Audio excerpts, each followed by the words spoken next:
रामचरित अति अमित मुनीसा,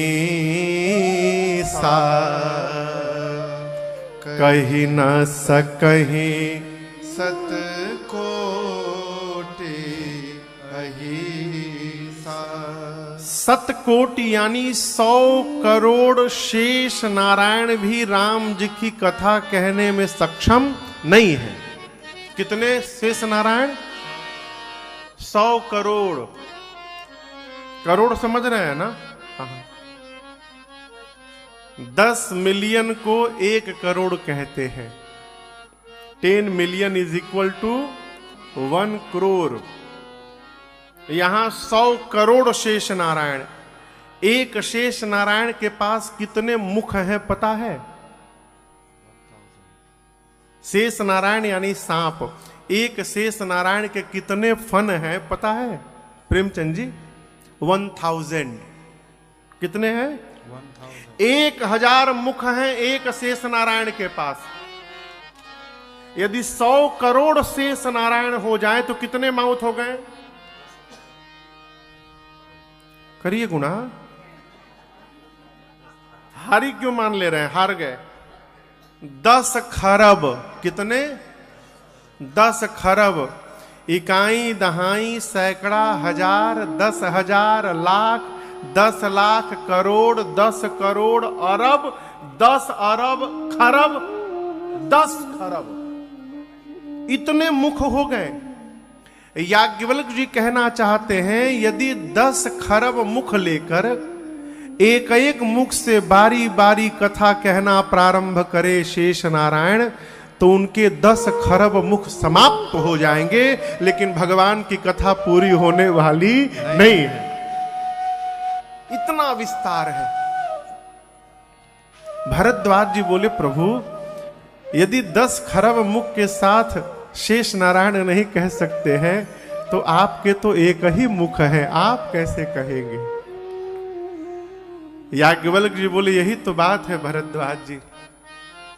आपको लग रहा है कि हम कहेंगे, लेकिन न राजन कहने वाला है न आप सुनने वाले हैं। यही कहलवा रहे हैं और यही आपके भीतर बैठकर सुन रहे हैं, तभी हम और आप यहां उपस्थित हुए। जीव के बस की बात नहीं है सुन लेना। यहां उदाहरण बड़ा अद्भुत दिया याज्ञवल्क्य ऋषि ने। आप में से राजस्थान का कौन कौन है? राजस्थान के उधर भी कुछ लोग हैं। राजस्थान में एक नृत्य होता है कठपुतली का नाच। आप लोग भी टेलीविजन में देखे होंगे। आपको एक मजे की बात बताऊं, सामने देखने वाले को लगता है कि कठपुतली नाच रही है, लेकिन क्या कठपुतली नाचती है? क्या नहीं। कौन नचाता है? उस कठपुतली को नचाने वाला उसका स्वामी। वो पर्दे के पीछे है, दिखाई नहीं पड़ता। कठपुतली के हर अंग में एक एक धागा बंधा रहता है और वो धागा नचाने वाले की उंगलियों में बंधा रहता है। पर्दे के पीछे से नचाने वाला जैसा इशारा करता है, पर्दे के सामने कठपुतली वैसे नाचती रहती है। अब यहां याज्ञवल्क्य जी कहते हैं कि शारद दारू नारी साम स्वामी राम सूत्र धर अंतर्यामी। सरस्वती जी कठपुतली हैं। शारद दारू नारी सम। सरस्वती क्या है? कठपुतली हैं। और सरस्वती के शरीर के सभी धागे राम सूत्रधर, राम जी ही पकड़े हुए हैं। राम जी जैसा चाहते हैं कठपुतली वैसा नाचती हैं। और वो राम जी जेहि पर कृपा करहि जान जाने कवि और अजीरा नचावहि बानी। वो राम जी जिस पर कृपा कर दे वही कवि बन जाए। मैं अपनी बात बताऊं, मैंने कभी सपने में भी नहीं सोचा था कि मैं भगवान की कथा गाऊंगा। नेवर, कभी भूल से भी सपना नहीं देखा था। और वही राजन आज आपके सामने बैठा है, तो मैं बैठा नहीं हूं, मैं बिठाया गया हूं। किसने बिठाया है? मेरे ठाकुर जी ने बिठाया है। जिस पर कृपा हो जाए वही कवि बन जाए, वही ज्ञानी बन जाए। बिना कृपा के आप यहां नहीं बैठ सकते। इसको ध्यान से समझिएगा। जिसको भगवान जन जान ले उसी पर कृपा कर देते हैं। अब यहां समझिएगा, भगवान सबको अपना जानते हैं, हम ही हैं जो भगवान को अपना नहीं मान रहे। भगवान सबको एक समान देखते हैं, सब मम प्रिय सब मम उपजाए। कृपा का अनुभव क्यों नहीं हो रहा है? कि हम उनको अपना नहीं मान रहे। जो अपना मान लिया उसको कृपा का अनुभव हो गया, और जो नहीं माना वो जीवन भर भटक रहा है। सब पर मोरी बराबर दाया, अरे बरस रही प्रभु की कृपा अपार। किसकी रचना है वो? भिक्षु जी की। एक हरिद्वार के साधक हुए प्रातः स्मरणीय पूज्य गीतानंद जी महाराज, वो कहते हैं, प्रभु सब में सर बरस रहे प्रभु की कृपा अपार, बरस रहे प्रभु राजे प्रभु सब में सम।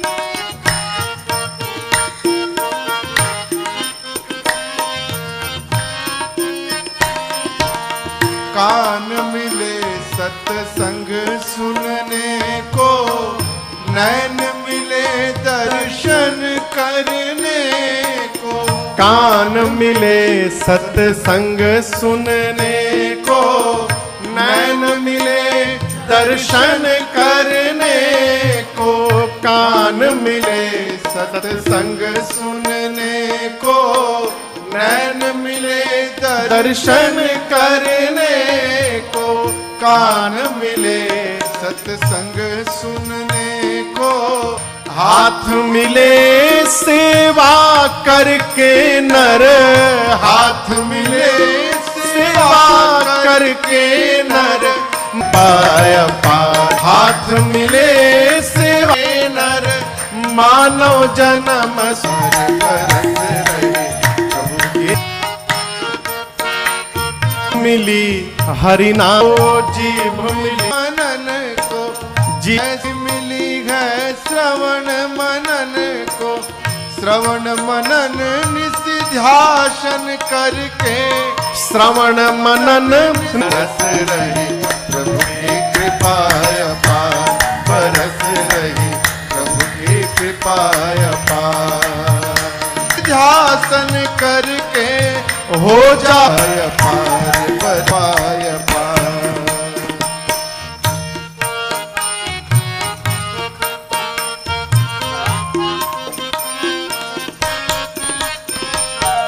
सत्संग सेवा सुमिरन तीन काम कर ले, श्रद्धा भक्ति से जीवन भर ले।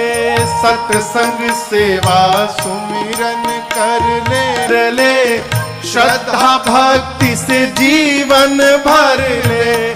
सत्संग सेवा सुमिरन कर ले, श्रद्धा भक्ति से जीवन भर ले। राम कथा की गंगा नहा कर, राम कथा की गंगा नहा कर। हो जा भव से पार। बरस रही प्रभु की कृपा अपार। बरस रही प्रभु की कृपा अपार। प्रभु सब में समभाव विराजे, प्रभु सब में समभाव विराजे। सबका करे उद्धार। बरस रही प्रभु की कृपा अपार। बरस रही प्रभु की कृपा अपार। बरस रही प्रभु की कृपा अपार। बरस रही प्रभु की कृपा अपार। अरे बरस रही प्रभु की कृपा अपार है।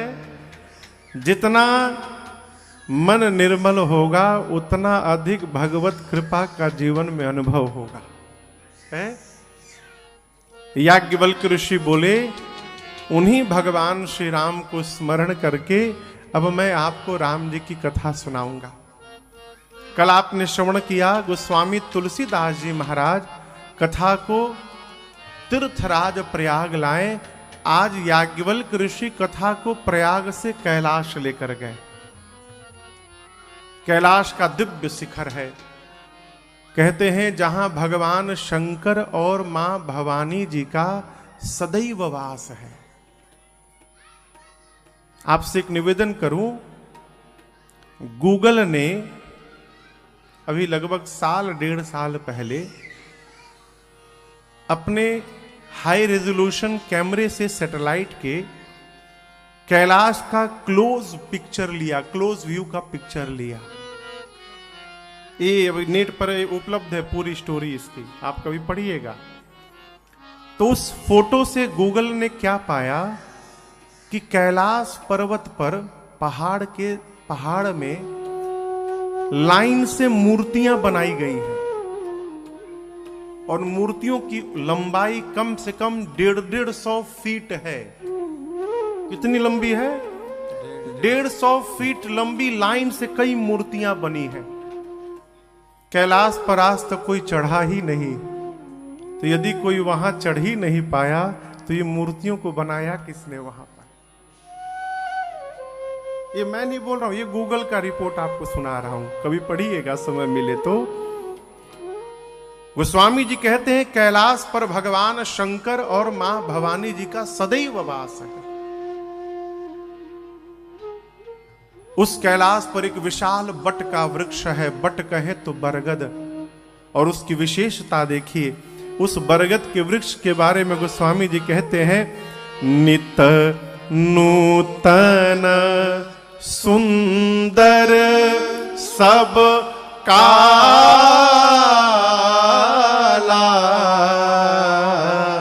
नित नूतन, वो वृक्ष नित्य नवीन बना है। सुंदर सब काला, किसी भी काल में चले जाइए उस वृक्ष की दिव्यता में कमी आने वाली नहीं है। क्यों? कारण जानते हैं? इसी वृक्ष के नीचे बैठकर भगवान शंकर जी भजन किया करते हैं। जहां भजन प्रवेश कर जाए वहां सदैव नवीनता बनी रहती है, वहां मलिनता आने वाली नहीं है। एक दिन भगवान शंकर उस बट वृक्ष के नीचे गए, देखा, मन में भाव उत्पन्न हुआ और अपने हाथ से बाघंबर बिछाकर बाबा बैठ गए। बैठे सहज ही शंभु कृपाला, अपने हाथ से बैठे बिछाकर। गोस्वामी जी कहते हैं कि भगवान शंकर कैसे लग रहे हैं, मानो धरे शरीर शांत रसु जैसे। ये बड़ा अद्भुत विषय है जीवन में। ये देख रहे हैं ना इसको, आईब्रो कई लोगों का डिफॉल्ट मोड सेट हो जाता है। ये डिफॉल्ट मोड है उनका, 24 घंटे इसी में। ये जो ऐसा है ना, इसको यहां से यहां लाने का प्रयास करिए। है ये बहुत ऊपर चढ़ा रहेगा ना, माइग्रेन हो जाएगा। हमारे एक परिचित हैं, उनको मैंने आज तक जीवन में कभी हंसते हुए नहीं देखा। आज तक जब भी मिलते हैं, उनके बेटे की शादी थी, उस दिन भी लोग पूछते थे कि लास्ट कब हंसे थे ये। उनकी पत्नी बोली हमारे विवाह के पहले कभी हंसे होंगे। आज तक तो हम भी नहीं देखते। ये क्या है? डिफॉल्ट मोड है ये। जीवन में जो जितना, देखिए, जिस मनुष्य का लक्ष्य जितना विशाल है उसको जीवन में उतना अधिक शांत होना पड़ेगा। अशांत मन से विशाल लक्ष्य को प्राप्त करना असंभव है। मन यदि अशांत है तो आप लक्ष्य को प्राप्त नहीं कर सकते, इसको शांत करना पड़ेगा। बाबा बैठे सोहा काम रिपु कैसे। काम रिपु भगवान शंकर का नाम है। काम यानी कामदेव, रिपु यानी शत्रु। कामदेव को मारने वाले भगवान शंकर कैसे लग रहे हैं? धरे शरीर शांत रस जैसे। मानो शांत रस ने शरीर धारण कर लिया हो। परम शांत होकर बाबा बैठे। अब ये शांत रस कैसे आएगा? तो काम रिपु कहा, समझिएगा। हमारे महाराज श्री कहा करते हैं, बेटा जीवन में इस बात को अवश्य निश्चित करना कि कितना जमा करना है। यदि आपने टारगेट निश्चित नहीं किया तो जमा करते करते मर जाएंगे, कुछ होने वाला नहीं है। और जब बहुत जमा हो जाएगा तो घरवा वाले भगवान से मनाएंगे, प्रभु इनको जल्दी उठाओ, ये जाए तो हम लोग फूके। बिना निश्चित किए, बिना कामनाओं को निश्चित किए मन में शांति आने वाली नहीं है। ये निश्चित क्या है इसको? अरे मुझे तूने मालिक, इसको दिन रात कहिए भगवान से। अरे मुझे तूने मालिक बहुत दे दिया है, तेरा शुक्रिया है प्रभु, तेरा शुक्रिया। क्या दिया है? ये जायदाद दी है, औलाद दी है, और जीवन में जब जब मुसीबत में तुमने ही इमदाद की है प्रभु, आज तक तेरा ही दिया मैंने, खाया पिया है, तेरा शुक्रिया है, तेरा शुक्रिया। जीवन में इसको ध्यान से समझिएगा, आप आनंद में रहेंगे। क्या नहीं मिला है इसको ना देखिए, होना ना तो अपने पीछे देखना। तुमको तो भोजन भी मिल रहा है, कई लोग तुम्हारे पीछे ऐसे हैं जिनको रात के भोजन का पता नहीं है मिलेगा कि नहीं मिलेगा। तुम दुख में होगे, पीछे देख लोगे तो आनंद में आ जाओगे। और यदि जिस दिन बहुत अभिमान हो जाए कि बहुत मिल गया है तो आगे देख लेना। तुमने तो 2 करोड़ का मकान बनाया है, तुम्हारे सामने किसी ने 10 करोड़ का बना के रखा है, तुम्हारा अभिमान नीचे उतर जाएगा। ये सूची बनाइए भगवान ने क्या क्या दिया है, कभी दुख नहीं होगा। अरे तेरा शुक्रिया है, तेरा शुक्रिया। मैं सच बताऊं आपको, मैं जब भारत से यहाँ कथा गाने कल परसों रात्रि में आया तो मैं नहीं सोचा था कि इतने सारे आप लोग बैठ के यहाँ कथा सुनेंगे, क्योंकि हम लोग बाहर कथाओं में जाते रहते हैं। अभी अमेरिका गया था तो वहां भी ऐसी स्थिति थी, वहां तो हॉल ही छोटा पड़ गया। सैक्रामेंटो वाले में, अपने न्यूयॉर्क भी वही स्थिति रही, तीसरे दिन आते पूरा हॉल भर गया।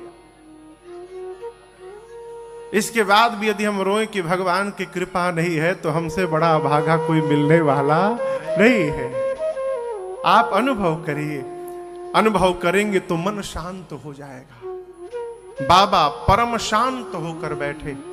बाबा के इस शांति को देखकर मां भवानी गदगद हो गई। बाबा कहती हैं बाबा कहते हैं पार्वती भला अवसर जाने गई शंभु पही मातु भवानी।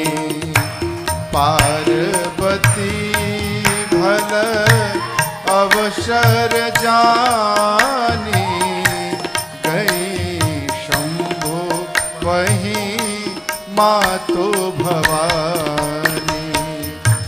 जानी प्रिया आदर अति कीन्हा, जानी प्रिया आदर अति कीन्हा। जानी प्रिया आदर अति कीन्हा, जानी प्रिया आदर अति कीन्हा। बाबा बाम भाग आसन हर देना, बाम भाग आसन हर देना। मां पार्वती भल यानी सुंदर समय जानकर दौड़कर बाबा के पास गई।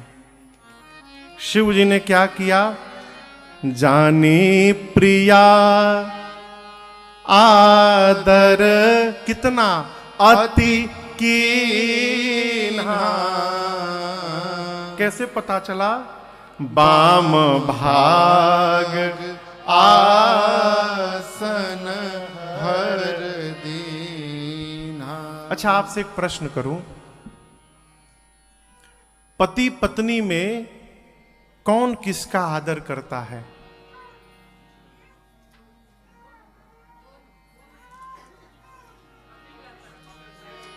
हाँ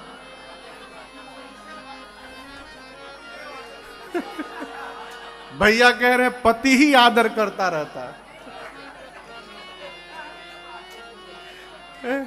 डरिए मत, डरिए मत, डरिए मत, बिल्कुल हिम्मत बांध के कहिए।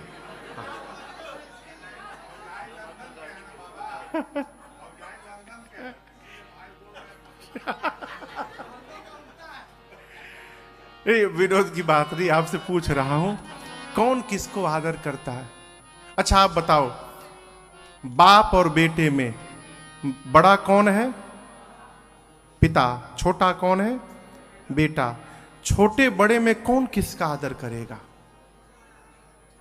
छोटा बड़े का आदर करेगा और बड़ा छोटे पर ममता रखेगा, बड़ा छोटे को प्रेम करेगा। पति पत्नी में कौन किसको आदर करेगा? पत्नी पति का आदर करती है, पति पत्नी को प्रेम करता है। ये व्यवहारिक आपको सिद्धांत सुना रहा हूं, लेकिन यहां दर्शन करिए। मां पार्वती आई तो भगवान शंकर ने क्या किया? जानी प्रिया आदर कितना अति कीन्हा। कैसे पता चला?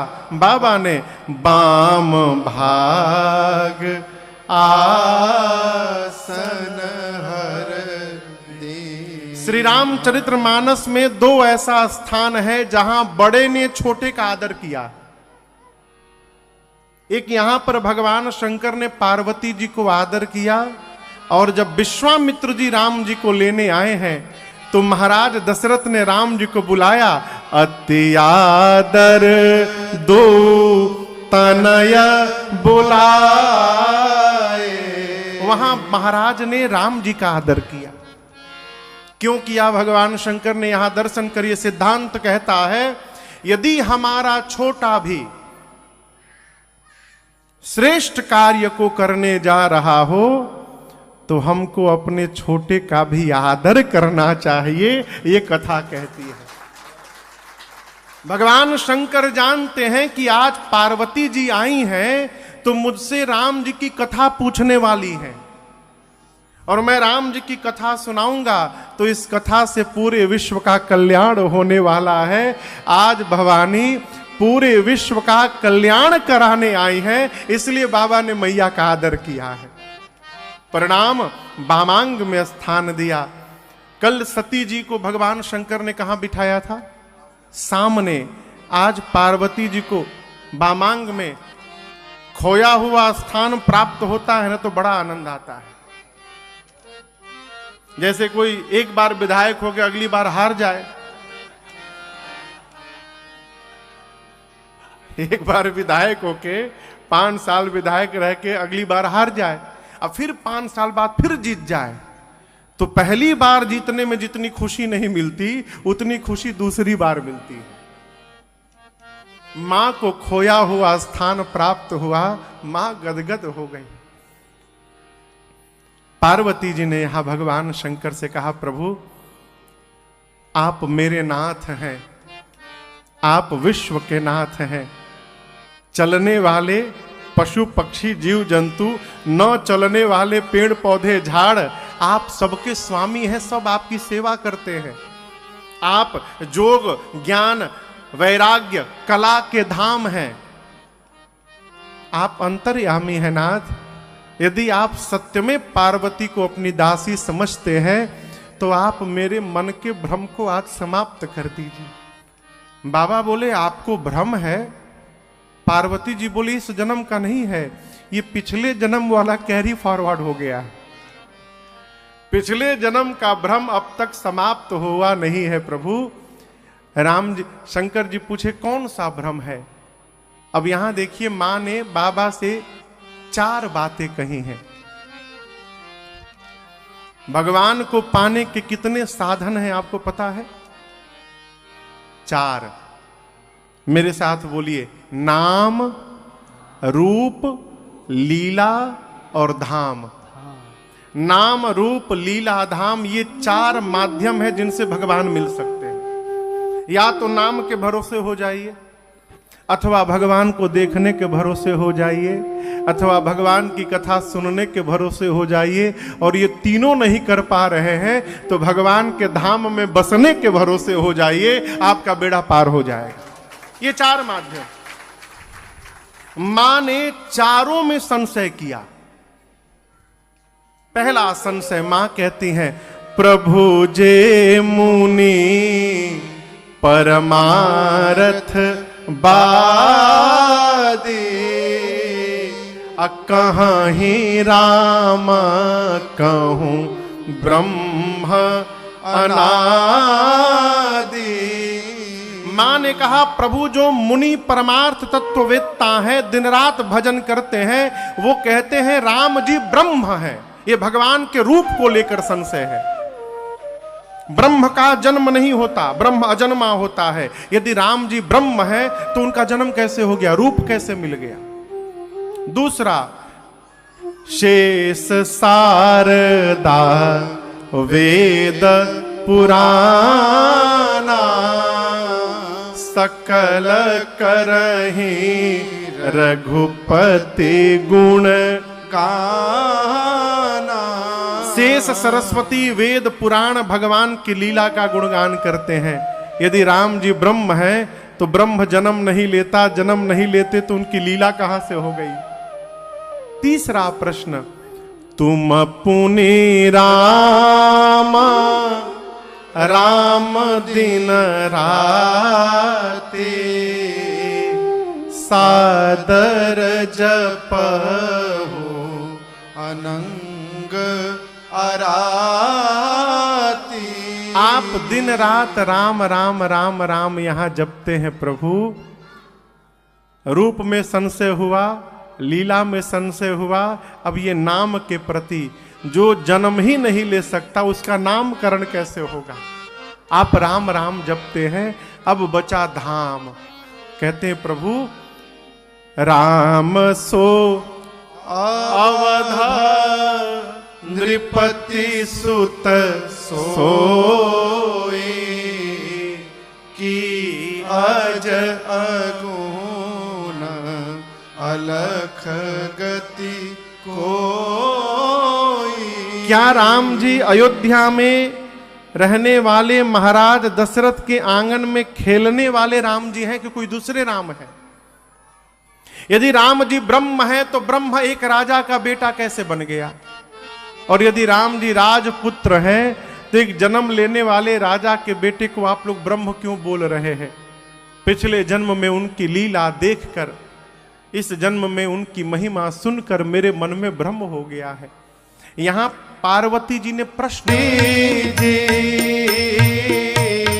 पूछे मैया शैल कुमारी, कथा कही भोले भंडारी जी।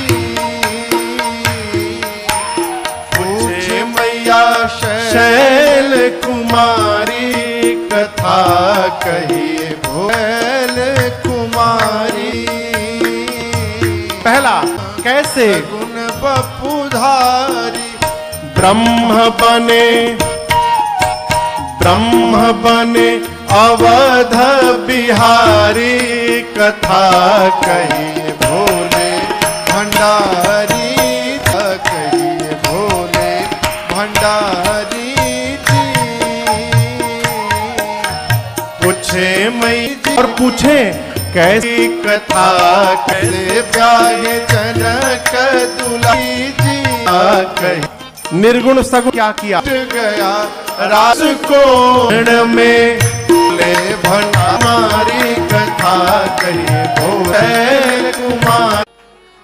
किसी का 6 सेकंड में आज तक असर हुआ ना? 6 सेकंड 10 सेकंड में तो होगा, 1 मिनट में। पातक की कथा पूछी और अवतरित भया, और जैसे हृदय में कथा अवतरित भई उसका भगवान शंकर एक दंड में 24 मिनट होते हैं। कितने मिनट? 24। तो 2 दंड में कितने हो गए? 48 मिनट के लिए भगवान शंकर ध्यान में बैठे रहे। अब आप सोचिए, पार्वती जी ने कथा पूछी है, हाथ जोड़ी है, और शंकर जी आंख बंद करके 48 मिनट के लिए ध्यान में चले गए। अम्मा बैठी हैं, गई नहीं। हम यदि 10 मिनट आंख बंद कर ले तो आधा हॉल खाली हो जाएगा है? लेकिन आपको एक घटना बताऊं, बहुत पहले लगभग 2013-14 में भारत में उड़ीसा में एक स्थान है बरबिल, माइंस है वहां पर, आयरन ओर्स के बहुत बड़े माइंस है बरबिल उड़ीसा में। तो बरबिल के बगल में एक जोड़ा जगह है, जोड़ा टाटा की बहुत बड़ी फैक्ट्री है, उसको मिनी इंडिया कहा जाता है। पूरे भारत के लोग हैं वहां काम करते हैं। तो वहां हम ले जाते, पांडाल पहाड़ के किनारे लगा था, चेयर लगा था, कथा शुरू होती थी रात को 7 बजे से 11 साढ़े 11 बजे रात तक। तो हम पूछे आयोजकों से, भैया आप लोग जनरेटर नहीं किए हैं? बोले महाराज जी लाइट जाती नहीं यहां पर, पैसा बर्बाद होगा। चलिए 8वें दिन 1 घंटे कथा हुई थी, अभी 7 से 8 लाइट चली गई। अब जनरेटर तो है ही नहीं। अब फोन हुआ, वहां से लोड हुआ, जनरेटर आया, अभी कनेक्शन होने वाला था। 1 घंटे बीत गए, 1 घंटा पूरा हम अंधेरे में बैठे हैं। हम तो सोचे ठाकुर जी अब कोई होगा नहीं, सब भाग गए होंगे।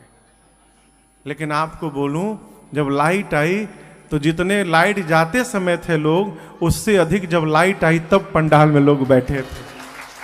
वहां घटना घटी। यहां मां हाथ जोड़े बैठी रही। 48 मिनट बाद बाबा ध्यान से बाहर आए। क्यों आए? सोच कर आए। मन में सोचे यदि ध्यान में बैठा हूं तो केवल मुझे सुख मिल रहा है, ध्यान से बाहर आकर कथा सुनाऊंगा तो कथा गाने से मुझे मिलेगा, कथा सुनकर पार्वती को मिलेगा, और आगे चलकर एक दिन बर दुबई के ग्रांड एक्सेल्सियर में बैठे लोगों को भी सुख प्राप्त होगा। इसलिए बाबा समाधि से बाहर आ गए। अच्छा आप बताओ, यदि उस दिन बाबा समाधि से बाहर ना आए होते तो आज राजन यहां कथा गाते क्या? पूरे जगत को सुख देने के लिए बाबा समाधि से बाहर आए। कहते हैं भवानी एक प्रश्न का मेरे उत्तर दो आप।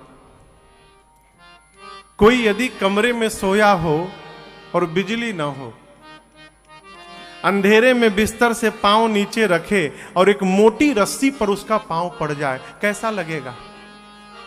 हाँ, सांप लगेगा ना? सांप सोचकर वो चिल्लाएगा और उसी समय बिजली आ जाए, तो क्या बिजली के आने के बाद भी वो सांप लगेगा? नहीं। मां बोली प्रभु ऐसा क्यों सुना रहे हैं?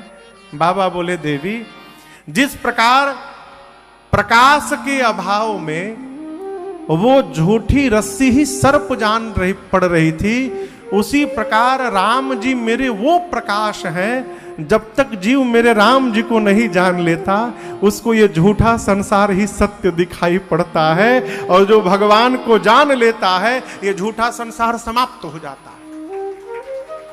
जेहि जाने जग जाई हेराई, समाप्त नहीं, हेरा जाएगा। ये भोजपुरी शब्द है हेरा गईल। प्रेमचंद जी आप समझते हैं हेराना?